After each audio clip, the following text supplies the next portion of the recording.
കുവൈത്തിൽ വിമാനയാത്രാ തട്ടിപ്പുകൾക്കെതിരെ കർശന നടപടി. ടിക്കറ്റ് ബുക്കിംഗുമായി ബന്ധപ്പെട്ട തട്ടിപ്പുകൾ വർദ്ധിച്ച സാഹചര്യത്തിലാണ് അധികൃതർ ശക്തമായ നടപടികളിലേക്ക് കടന്നത്.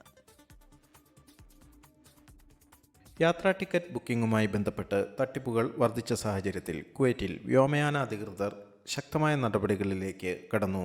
ലൈസൻസ് ഇല്ലാത്ത ബ്രോക്കർമാർക്കും നിയമം ലംഘിക്കുന്ന ട്രാവൽ ഏജൻസികൾക്കുമെതിരെ നടപടിയെടുക്കാൻ സിവിൽ ഏവിയേഷൻ ഡയറക്ടറേറ്റ് ജനറൽ തീരുമാനിച്ചു.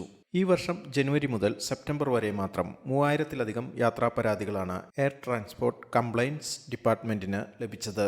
പരാതികൾ പരിഗണിക്കുന്നതിനായുള്ള കമ്മിറ്റി നിയമം ലംഘിച്ച നിരവധി ട്രാവൽ ഏജൻസികൾക്കും അനധികൃത ഓപ്പറേറ്റർമാർക്കുമെതിരെ നിയമ നടപടികൾ സ്വീകരിച്ചു.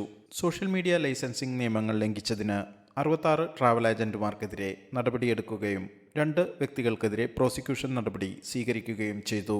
വ്യാജ വെബ്സൈറ്റുകൾ വഴിയും തെറ്റിദ്ധരിപ്പിക്കുന്ന പരസ്യങ്ങൾ വഴിയുമുള്ള ഓൺലൈൻ തട്ടിപ്പുകൾ DGCA പ്രത്യേകം നിരീക്ഷിക്കുന്നുണ്ട്. നിയമലംഘകർക്ക് പിഴ, ലൈസൻസ് റദ്ദാക്കൽ തുടങ്ങിയ ശിക്ഷകൾ നൽകുമെന്നും ലൈസൻസ് ഇല്ലാത്തവരെ പബ്ലിക് പ്രോസിക്യൂഷന് കൈമാറുമെന്നും അധികൃതർ അറിയിച്ചു. യാത്രക്കാർ ടിക്കറ്റുകൾ ലൈസൻസുള്ള ഏജൻസികളിൽ നിന്ന് മാത്രം ബുക്ക് ചെയ്യണമെന്നും എല്ലാ രസീതുകളും കരാറുകളും സൂക്ഷിക്കണമെന്നും അധികൃതർ മുന്നറിയിപ്പ് നൽകി. യാത്രക്കാരുടെ അവകാശങ്ങൾ സംരക്ഷിക്കുന്നതിനായി കർശന നിരീക്ഷണവും പരിശോധനകളും തുടരുമെന്നും DGCA വ്യക്തമാക്കി. ജലിൻ ത്രിപ്രയാർ, 24 കുവൈറ്റ്. ലോകത്തെവിടെയായാലും ഏത് സമയത്തും 24 വാർത്തകളും ഓഗ്മെന്റഡ് റിയാലിറ്റി പാക്കേജുകളും എക്സ്പ്ലെയിനറുകളും വിശദമായി കാണാൻ ഞങ്ങളുടെ യൂട്യൂബ് ചാനൽ നിങ്ങൾക്ക് സബ്സ്ക്രൈബ് ചെയ്യാം.